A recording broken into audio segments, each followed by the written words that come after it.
I've always said you're only as strong as your weakest link. And in a band, and that can be for any organisation, in a band, if it's your sound guy, it doesn't matter how good you play, it's going to sound really average. So it's critical. I remember when Parkway Drive hit the first, they've had multiple peaks where you didn't think they could get any bigger, and then they would get even bigger. Now they're a giant international band, but they were already the biggest heavy band in Australia at the time. And they did part of their tour, and it included Albury, with a guy that had a reputation of just turning everything up to 10. Yeah. And it was so loud. Yeah. It was outrageous. Yeah. And this was a band that it was literally outrageous. Outrageous. It wasn't as loud. Take my earplugs out. Yeah, it wasn't as loud as Airborne. Yeah. But they're a different kind of sound that's maybe a bit harder to control. And they put on the performance of a lifetime at Soden's in terms of what visually they put on an incredible stage show. Yeah.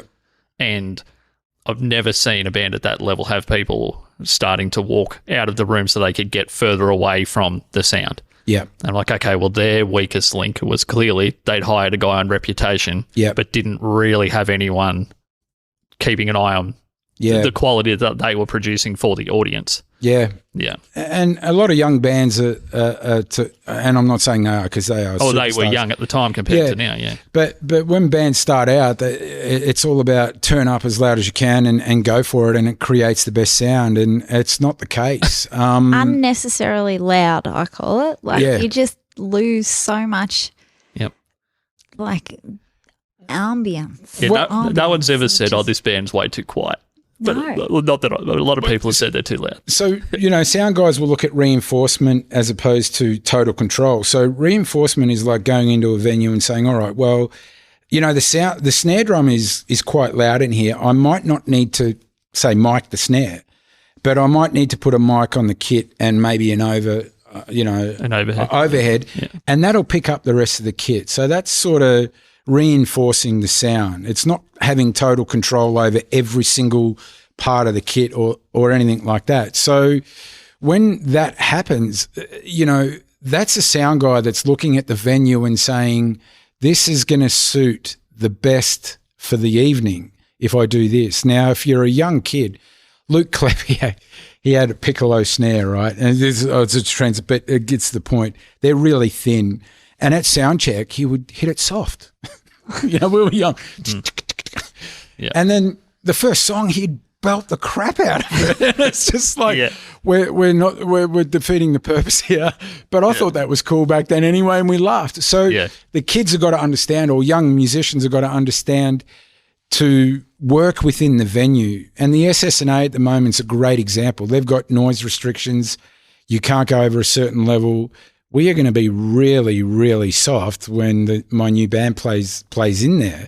But it's catering for where the venue is at the moment. It's not catering for it like it was pre-COVID with 600-700 people. And if you're at Soden's and the acoustics are this and that, then let the sound guys do what they have to do to create the best possible. But sorry, before you go on, what causes a huge problem with musicians, young people or inexperienced people? They think that the grunt, the force behind a band and the energy is actual volume.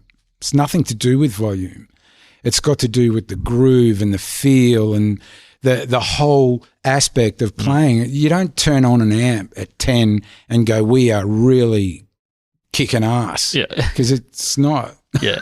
That's the case. It's a constant battle to reinforce that message in different ways. Yeah. So you just touched on SSNA, which brings me to, I want to talk about a love story. Yeah, it's a good one.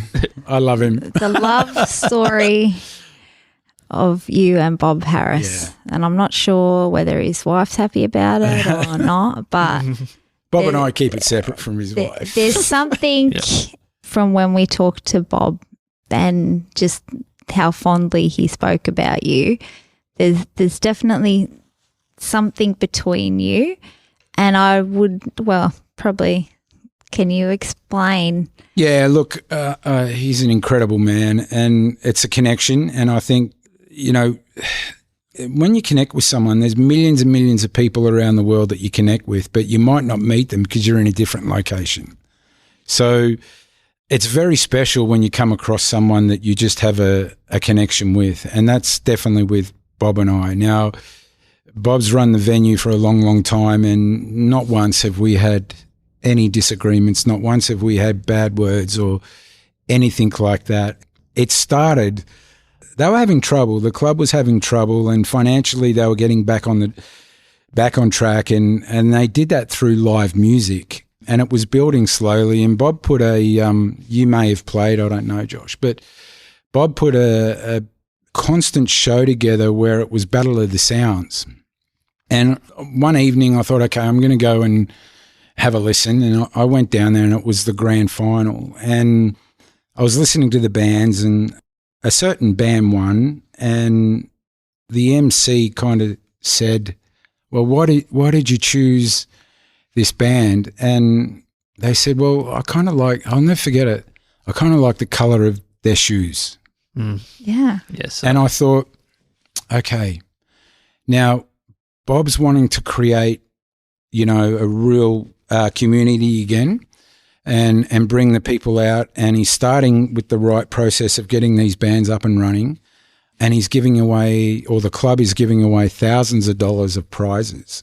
So when judges choose a band because the colour of their shoes. I do. I remember it. That's exactly what was said. Yeah. Oh, yeah. And I was sitting there, and I think there's no credibility about this. It can't. The musicians are going to get pissed off because you just can't have that. So I knew who Bob was, and I said to him on the night, we've got to come and chat. And so the next day I came in, and he goes, you're cranky. And I was like, yes, I am, because this can't happen. And anyway, I said, Bob, you can't, have this wonderful idea and have all these people here and give away thousands of dollars of gear when there's no real understanding of, the judges choosing the best bands. So this is what happens at a VCE level in school. We have a thing called a rubric, and with that, we have elements. So we might say music craft, stagecraft. So that let's say stagecraft is how you participate with the audience, how you participate with the band and all that. So stagecraft. And you go 1 to 5. I'll do this real quick. And you go 1 is not such a good comment. 2's okay. 3 is pretty average, but it's going good. 4 is really good, and 5 is the best.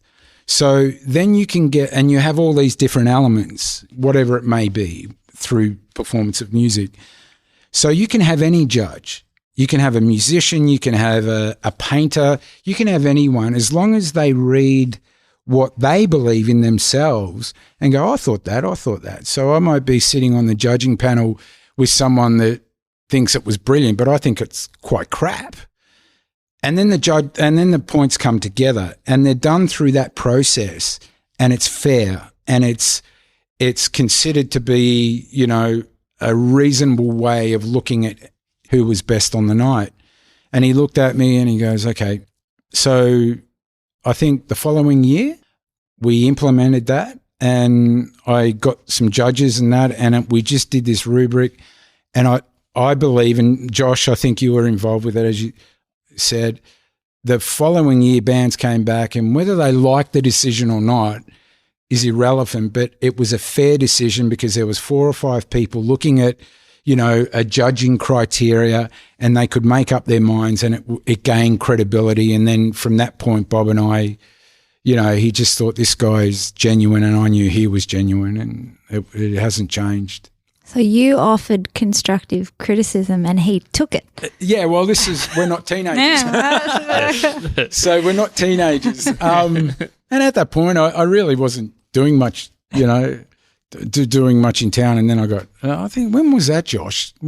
It must have been before 2013. It was.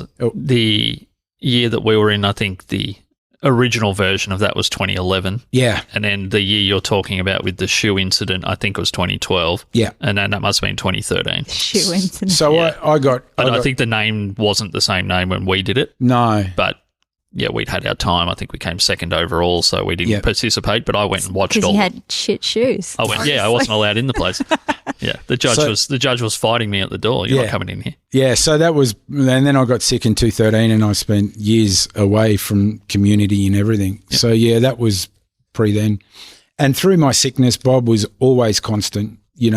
How are you, mate? Not all the time, but he was regular, like he just, yep. And it just grew from there. And then the whole Monday Saints thing started. And tell us about that. Firstly, when you are sick, it's interesting how people that you've rolled through with life just drop off the radar. Big time. People that you think you've got relationship. One of the big lessons that I've learned, and I haven't had nearly as much remember stuff what we said earlier? No. But in my comparative to you was that you have many, many acquaintances in life that you're brought together with as a byproduct of what you're doing at the time. Now, that doesn't mean that those relationships aren't significant at the time, nor can you not roll back into them, but something quite crucial like you dropping off the radar really comes to head of like who are legitimate friends and who are just there as a byproduct of what you're doing. Absolutely. Planets collide for certain, times and reasons, and people come in your life at certain points and then they move away. Dad always used to say to me that you'll have many people come and go. The genuine ones will stay with you. And there was a lot of local musos that just, Adam's, he's just really, he's really short and he's just not, I just don't want to deal with him. And I respect that because I was quite manic through, no one knew I just changed. But there was a lot of people that came back. And in fact, Dom Alessi was one of them that we lost contact. He went off to uni, the kid that I started playing music with. Yeah. And out of the blue, we just rekindled, and he wrote an album and he just wanted me to play bass on it. He was very good. And he didn't care. You be you because I know who you are. And you learn a lot. If you like us, like I like us, get onto punchingsideways.com, give us a bit of a likesy, have a bit of an exploration around and maybe buy us a coffee.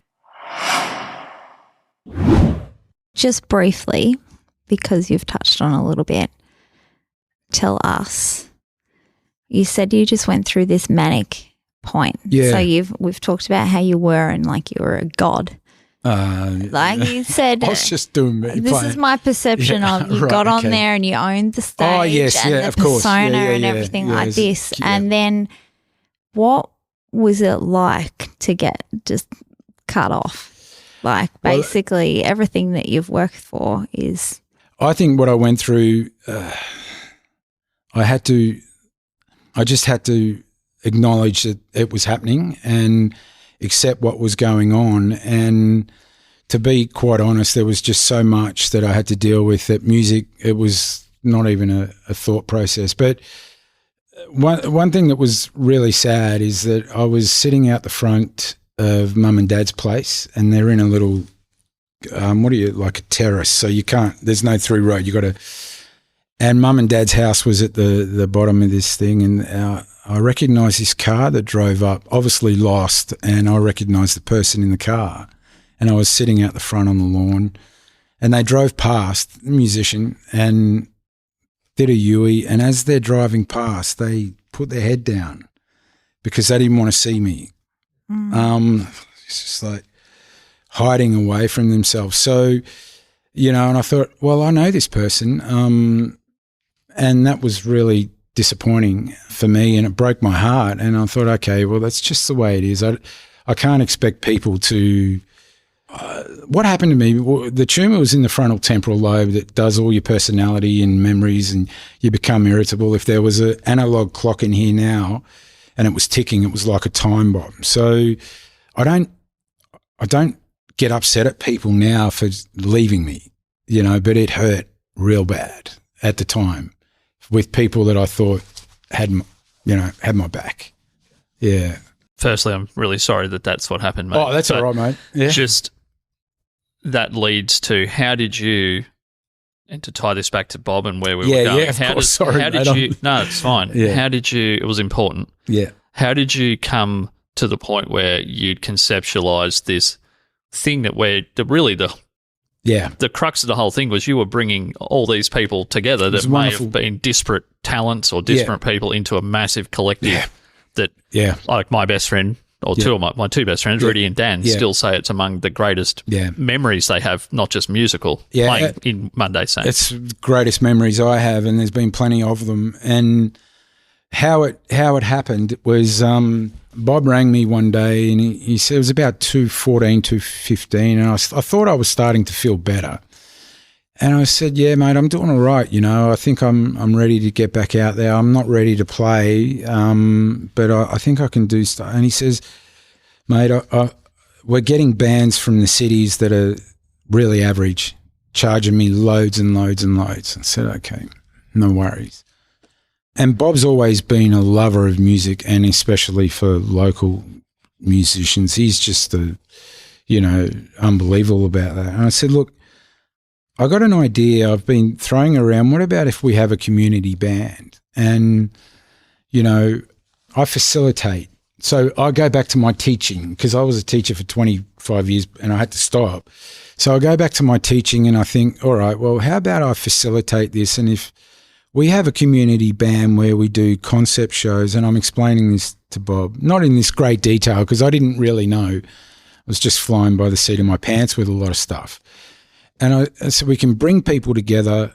We won't rehearse a lot because there'll be multiple bass players or drummers, and, over time they might have 4 songs each and we'll come and, there'll be 25 musos in a band. He says, you're crazy. And I said, oh, let's give it a go. And I put the feelers out there and it was accepted, and it took off because of the local, not me, not Bob, took off because of you guys, the local musos in town. I said to them, this is not about your individual bands. This is nothing. We are Monday Saints. I came up with the name, and we come under this one banner as one. And it's not mine. It's not yours. It's ours. And if we have the same thought process of this, we will succeed. And the reason why I wanted to go on with this is because I had to get back into the community. I mean the community, not only the music community. I just mean going down to buy a coffee and, there's Adam. A great friend of mine, Bruce Thompson, said,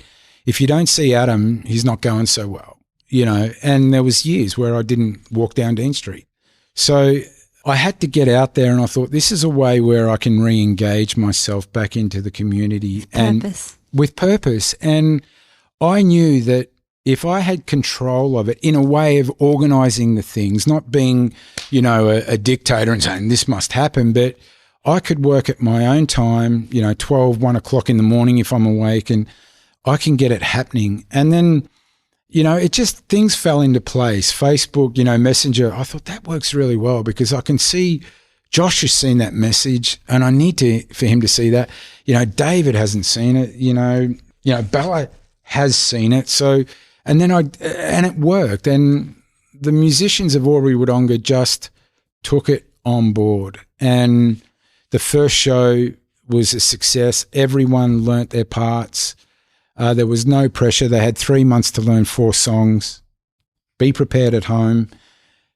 Come to rehearsals and put on the show. And we did it with 2 or 3 rehearsals per show.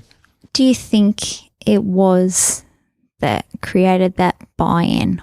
Was it the fact that, all these blow-ins were coming in and getting the gigs and they wanted to sort of get the space back, or what? No, I don't think the local musos had an idea of what was happening at the SSNA. I think, obviously Bob was so supportive of all these ideas. He had this catchphrase, he always does it, now Adam.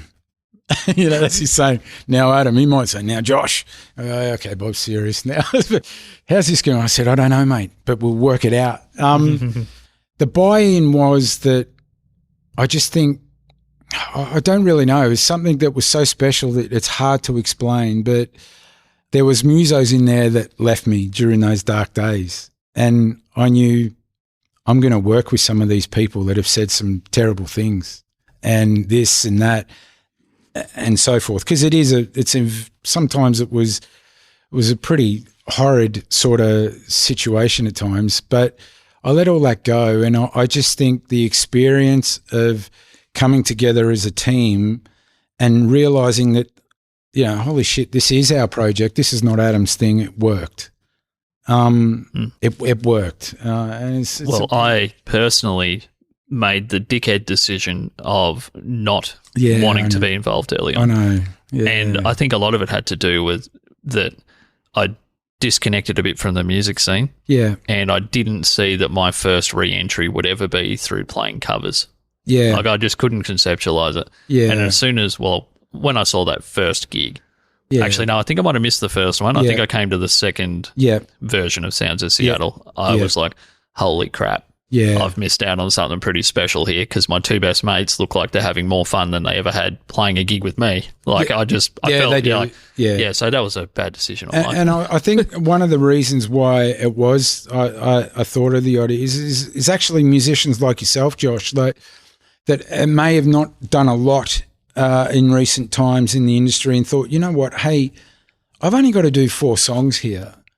And I'm just going to get up and another guitarist is going to – because everyone rotated. It was crazy. People come on and off. Had to organise. Like a sound guy's nightmare. Well, no, because all the PA, all the backline was the same. The bass players would just plug in and it was just, you'd do 2 songs and then walk. I had to, make sure. It was almost like you were bringing people on an interchange bench. It was. Like it was that coordinated. So the drummers, they walked off after 2 songs. This guy came on, and then the singers. I didn't have to worry about singers because they just had to walk on. This guy had to plug his guitar.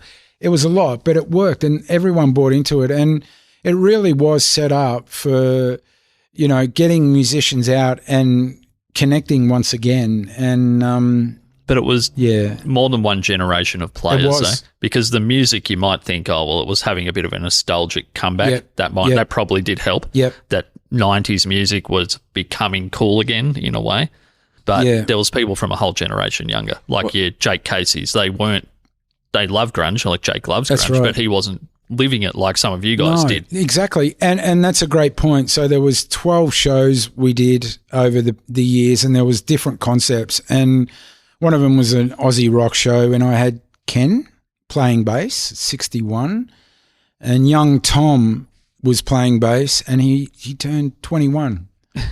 And I'm sitting there, and we're in the boardroom of the SSNA with 25 musos about to go and play a show, and I looked at Tom and I looked at Ken, and I thought, there's 40 years difference there. They're sharing something special tonight. And then I looked at Chris Seymour, Chris was in the Goats, Sons of Motherless Goats, and he had this swagger about it. Like, I was a young kid. Dad used to take me to all these bands. And I just idolised the guy, because when he walked into a venue, he was like, this is... And he was sitting there, and then Bruce Gregory decided to play in a gig, and then all the local legends. These people just came and started playing these shows, and it was just like, whoa, this is getting... It was never out of hand, but it was just something really, really special. And I just kept saying, it only works because it's your band, it's not mine. It's Aubrey Wodonga's band. Did you ever play? I played one song, and that was it. So there was... One song per event, or one song in the whole thing. And I said to Bob, I'm doing this for other reasons. I never got paid a cent for anything. And the SSNA club, let's be honest, through those, there was 600-700 people at some of these gigs, thousands upon thousands of dollars, and that was fantastic. I never looked at that and thought, that's cool. So not 1 cent, never about getting on stage and watching Adam play. It was just about me getting musicians to work together and have an experience where they wouldn't have had. Which drives me back to the point of, because you didn't have that vested on stage interest. Yeah. Do you think that's why it actually worked? Absolutely. I think and you're right, I think if I push this as Adam's thing and I'm playing, I'm the bass player for these shows and this and that, there wouldn't have been that that support. I went to the Seattle guys and I said to Rudy, mate, I've never played this song ever in my life. And I want to play it because all we were doing is Pearl Jam back in the day and that. And it was Black. And he was singing it. And, you know, Dan Hines just walked off. I grabbed my fretless, played it. And that was the only song that I did. I tell a lie. I played the last Powderfinger show. I played half of Like a Dog and then got Michael Christian, to play the rest of it because I called Bob up. It was the end. That was the last show and got him to play the tambourine on 1 and 3. The guy can't tap on 2 and 4. It's so annoying. So that brings us to something that doesn't get brought up very much in discussions like this. When did you know that Monday Saints was, like you said, you did 10 shows over that period? Yeah, 10. When 10 did you 12, know that or maybe not that the concept had run its course, but was it something people kept asking you to do and you had the final say of, well, I've probably put the energy I can into that, or is it something you've wanted to do since? Like, I'm just unclear as what's the future of the project, so I guess. What happened is that, since the initial, I'll go back to the health, the tumour came along and then I didn't have reoccurrence.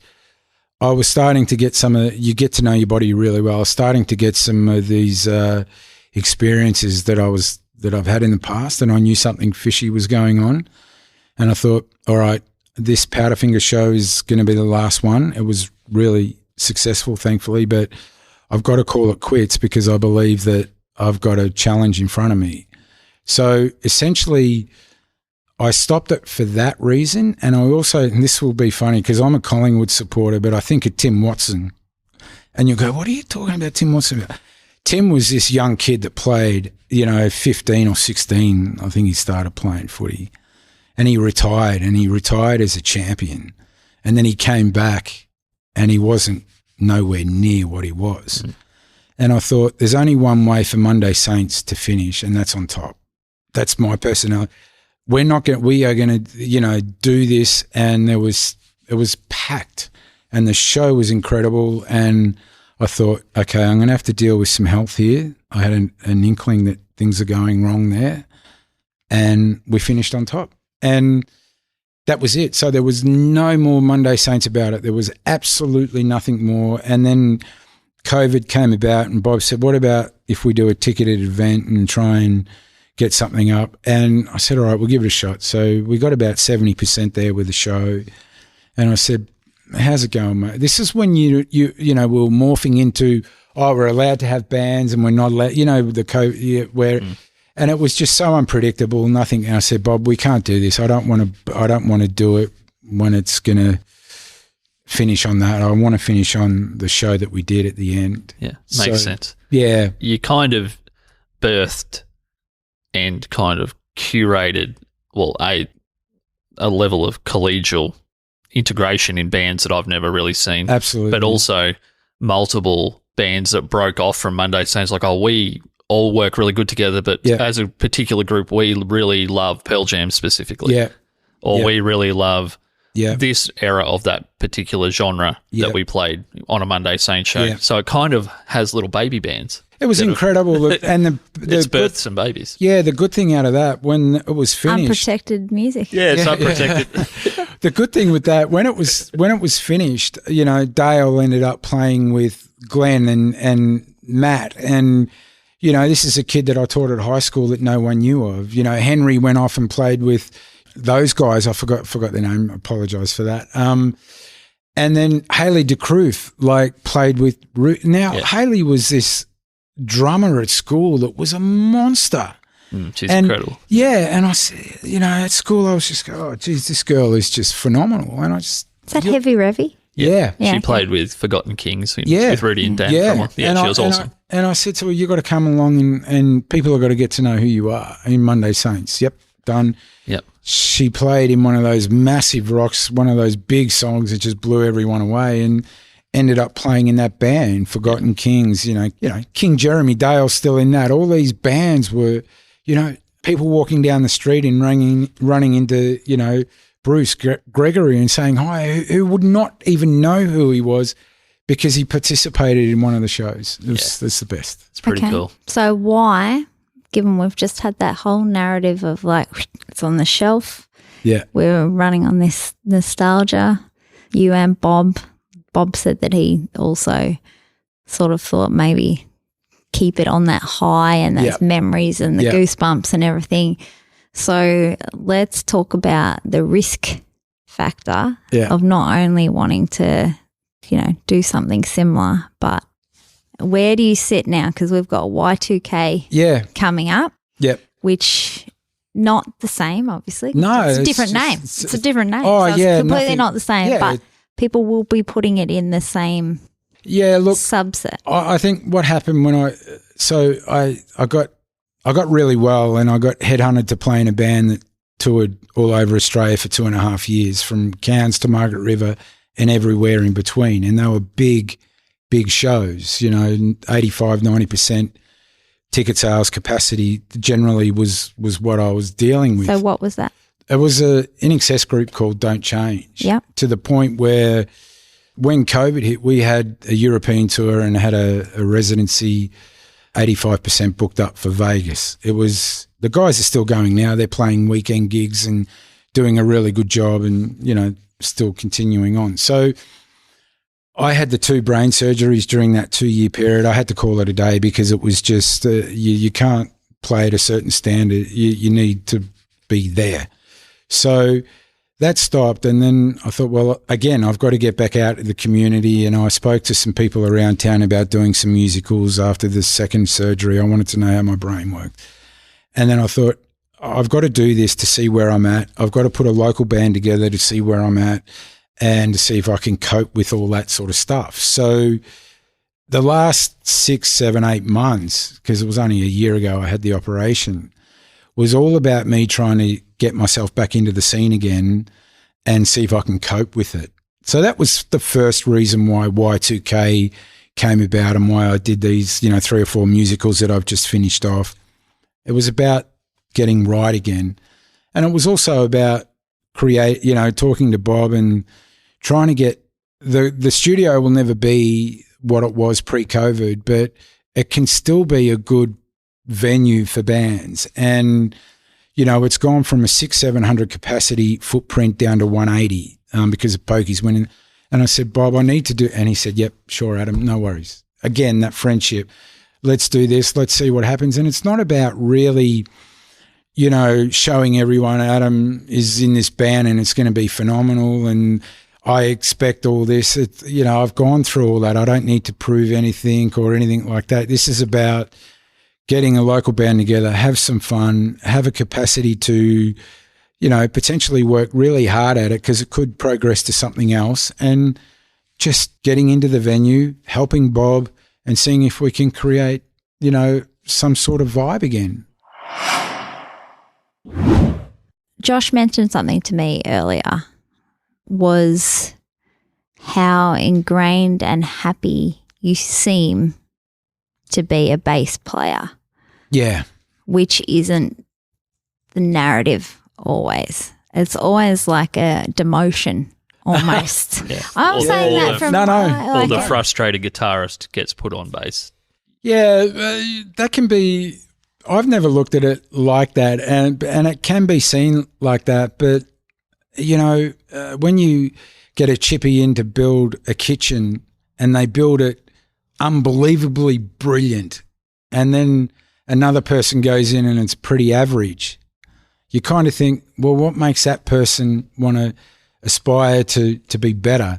So the reason why I say that is that there's a thought process that, people look at that and there's a bit of a joke. And if all I wanted to do was just go boom, boom, boom, boom, boom, boom and play music like that, then I would have been that bass player. But I thought, there's more to it than this. And, I was set in my ways. Grunge was it. Flea was my man. And I didn't care about anyone else as a bass player, Flea. So he's not the grunge thing. But in the world, but then there was a realization that, oh, geez, this instrument is incredible. And then you start exploring different genres of music and different musicians, and then they're world class, and then they're respected, and then you fall in love with it because you're learning about something that you didn't think, you just thought it went boom, boom, boom, like the carpenter putting a door together in the kitchen. Yeah. Well, this is one way you can do it. Oh, gee, that's real clever.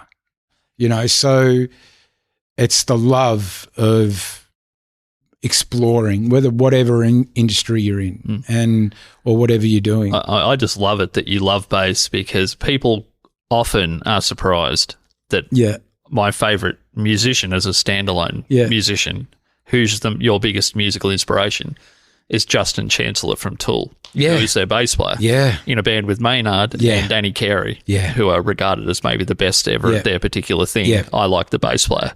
And people are always confused about that. It's because he loves that instrument more than anything else. Absolutely. His sound, his tone, everything, he is that. And I think the other thing too is that I'm not a gifted musician, so I'm not a multi-instrumentalist. I've worked hard to play bass. I can play chords on a guitar and I can play a bit of drums, but I would never walk out and do it. So that's all I have. So explore the instrument and find out that you can play beautiful tapping things. You can play harmonics. You can do slap. You can do this. You can play a jazz gig. You can play a musical. You can play a rock gig, and then just look at that for inspiration. And, I'm pretty lucky that I've worked hard to be able to have the capacity to play all styles of music and all sort of techniques. It's great. Well, we haven't had to work all that hard today. You've been amazing, mate. We'll probably it's 2.5 hours later. We'll just finish up. Thank you for making the time. It's been awesome. Really appreciate it. Really enjoyed it. Thank you for people at home. They won't know, but they will now, for being the very first guest in the new studio. So thank you. Really? Well, I am. There it is. I'm privileged. It's been fired up for about an hour before you got here. So, you're here on day one, mate. That's fantastic. Thank you. I appreciate you guys doing what is it, 22 episodes now? 22. Yeah. I mean, it feels way longer. I think we've got about 160. No, come on. How many? Yeah, 160. 160. There's 20. Where did I get the 22 from? There's 22 of our little sub show. Little punchies. That's what I see. Yeah. 160. Talking about incredible evolution, right? Evolution. So the punchies, the little punchy ones, came out of evolution of COVID and not being able to have people in to interview. Yeah, very good. So it was like, how do we get some content out? Yep. That's good. Although in you saying that, I probably need to make that more clear how that all works in the feed. Once again, Adam Pica, thank you, mate. Thank you, guys. Just it's been awesome. One last thing. Can you let the guys know, is it a monthly residency for Y2K? When can people see you at We're the starting SSNA? on Friday, 10 o'clock. We've got a 2-hour show that we'll just play straight through once a month for 6 weeks. Once a week for the 6 weeks. From the 19th of May, and then once a month after that till October or November. Okay, well, all the best of that. It sounds Thanks, exciting. mate. We're excited, so we're looking forward to it. Right. Well, thanks, Adam. Thanks, Mel. Thank you, guys. Appreciate it. Thank you.